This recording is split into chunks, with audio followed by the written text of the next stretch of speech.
Bonjour à tous, j'espère que vous allez bien.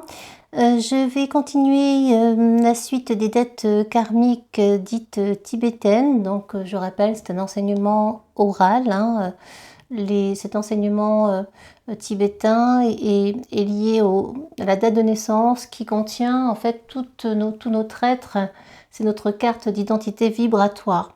Donc je rappelle pour les Tibétains, les dettes karmiques et semi-karmiques les plus importantes liées à notre date de naissance sont les 12, 13, 14, 16, 18, 19. J'ai déjà évoqué la 12 et la 13 et la 14, pardon. Et là, nous allons évoquer la 16 qui est une dette plutôt liée à l'esprit, hein, plus liée à l'aspect psychologique de la personne. C'est-à-dire qu'en fait, le 16, c'est souvent le fait d'être attaché à, d'être un petit peu coincé dans le passé, d'être très mélancolique, d'avoir toujours ce besoin de retourner au passé, d'être attaché à, vous voyez, de vouloir conserver ce qui a été, de ne pas vouloir en changer en fait.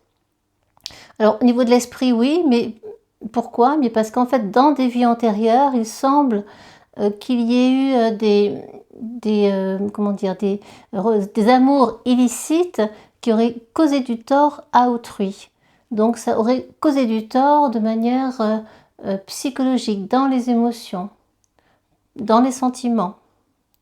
Et c'est pour ça qu'on a toujours ce côté d'attache qui perdure et de ne pas parvenir justement à sortir de ce lien très fort avec l'ancien, avec ce qui a été, avec le matériel, avec le fait de sécuriser également, de conserver. On a besoin de conserver tout. Souvent, les personnes qui ont du 16 vont avoir besoin de garder beaucoup de choses, sont très conservatrices et ont du mal à se débarrasser d'eux, justement, à faire le tri, à lâcher en fait. C'est comme si elle donnait de l'émotion, de l'affect à toute chose, que ce soit une petite chose ou une grande chose, et c'est bien sûr lié au sentiment, à l'aspect psychologique de la personne.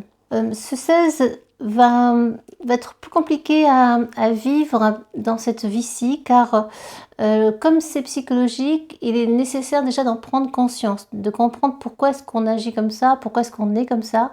Et on a tellement cette attache-là, du point de vue de l'esprit, que l'âme va avoir du mal à se détacher de cela, de cette dette, et ça va prendre du temps. Ça va prendre plus de temps peut-être qu'une dette comme le 14, qui est liée au physique, donc là c'est plus facile.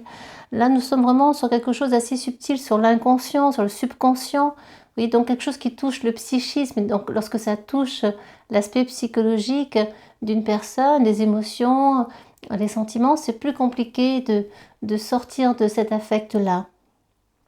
Donc ça laisse prévoir dans cette vie-ci des ruptures, des cassures de toutes sortes, quel que soit le domaine, mais c'est surtout dans la vie affective qu'on va le ressentir. Voilà, ça peut être bien sûr aussi le fait de perdre d'un seul coup de l'argent, puis d'en gagner, puis ensuite c'est la chute. On peut aller vraiment de haut en bas et de bas en haut de manière assez brutale, assez franche.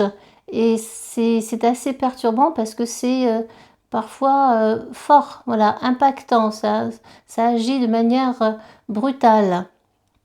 Donc ce n'est pas toujours facile à gérer au quotidien et dans sa vie parce que forcément on ne comprend pas toujours pourquoi est-ce qu'on vit des choses difficiles, pourquoi est-ce qu'on vit des passages compliqués dans cette vie-ci.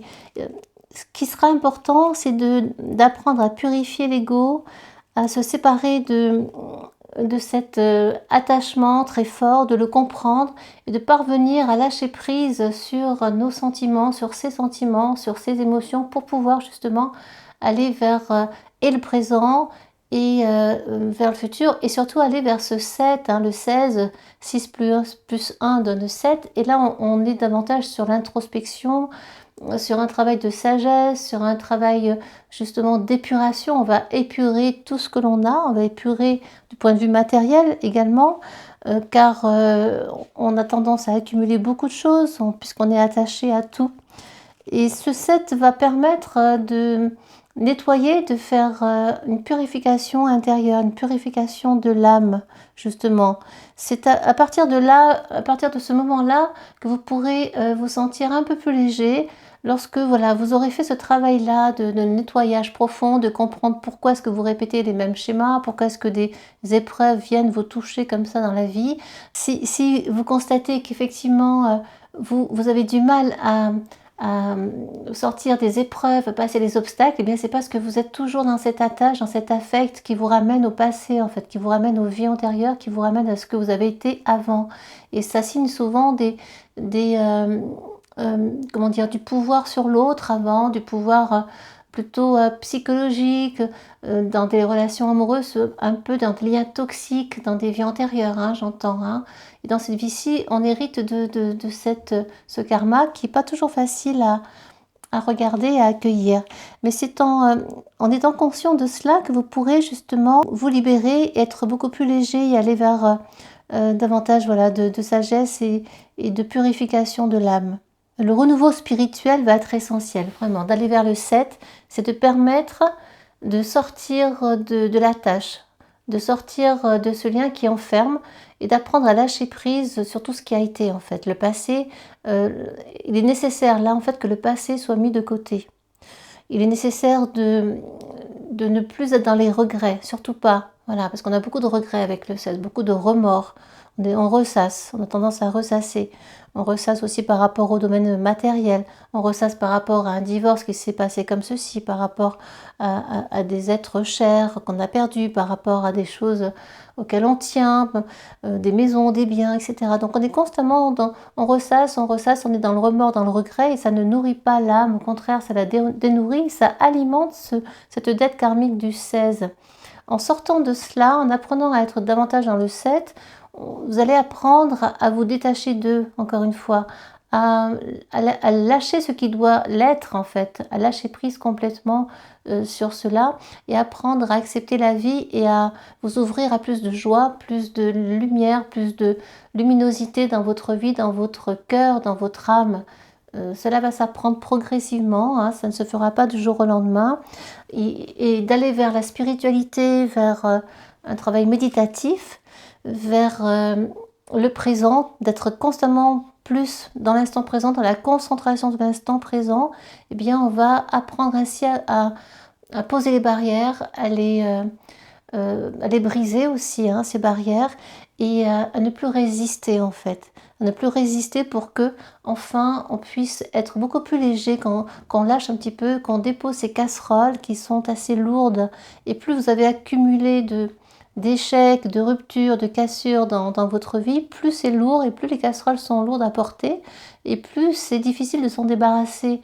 Alors il sera nécessaire de faire comme l'oignon, de retirer une couche après l'autre. La première sera la plus dure lorsqu'on aura pris conscience du pourquoi, du comment.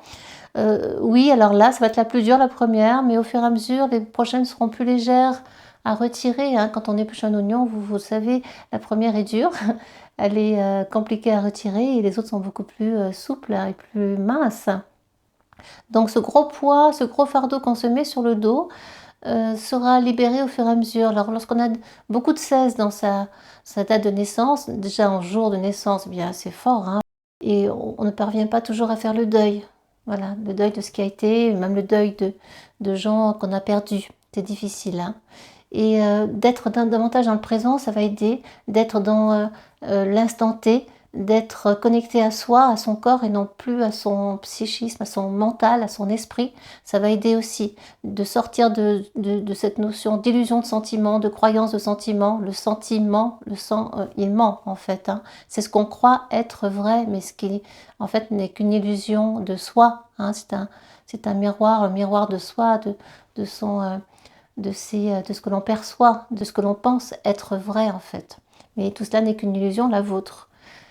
Voilà, pour la date du 16, et si elle est aussi répétée dans d'autres nombres avec la date de naissance, avec le chemin de vie, eh bien c'est d'autant plus fort. En défi de l'âme aussi, ça va être le défi, ça va être de se détacher de sortir du passé, des vieux karmas, des vieux schémas, pour aller vers le renouveau, pour aller vers une nouvelle façon de penser la vie, d'aimer la vie, de l'apprécier, de l'accueillir, aller vers de nouvelles émotions, pas de nouvelles émotions, mais d'accueillir de manière juste les émotions et de ne pas les transformer de pas les transformer en sentiments. Un sentiment, c'est quelque chose qui dure dans le temps, qui a été fabriqué en fait de toutes pièces par soi-même.